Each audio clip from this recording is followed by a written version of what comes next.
اوكي soo dhawaada akhyaarta soo dhawaada casharkani wuxuu daba socdaa casharkii saakay saaka waxaan sameynay waxaan dhisnay linear equation-kan oo slope intercept form-kan aan dhisnay anagoo isticmaalayna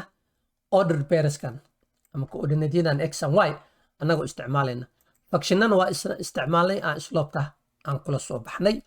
waa isticmaalnay waxaa idin sheegay in aan graph garayn doono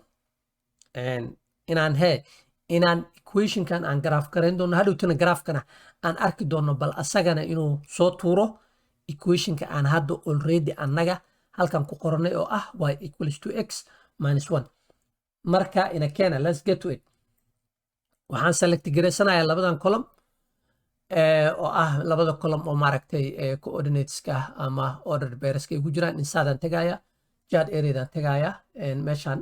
هذا إسكارك إنسان إسكار جات كان تجايا كان أونلاين كونت تجايا هذا حلقة بقى سيف عنهم جدًا مركا أنررنو موف ديس جادا لنا هاي هنجينا يا هلكا جراف كا إن شيت كاس هنجينا يا جراف عن لي هاي أوكي ده واكنا مركا هذا واكاسا equation كان أنه استعمالنا كأودنا ديدان وجراف كرينا واكاس وجراف كاس لكن هي مدو حاربة إن جراف كلفتر كيس عندنا أدينا equation kan qor ma fahante marka intaan tagaynaa plus aan leenahay trade line kan tagaynaa more options kan tagaynaa ma garatay also display equation on the chart so marka aan select garaysanaynaa waa kaas waa soo tuuray mujadan aan idin weyneeyo hadii aan si fiican ugu jeedin halkan aan ka dhigo 44 interde waa aragtaan marka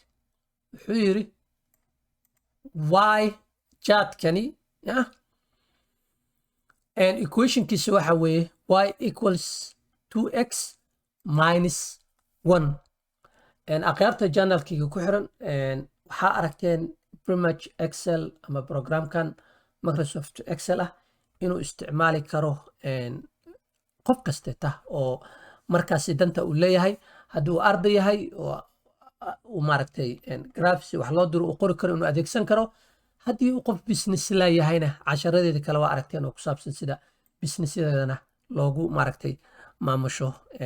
excel waxaa inoo ballanaha casharada kale ee aan soo gelin doono channelkan iyo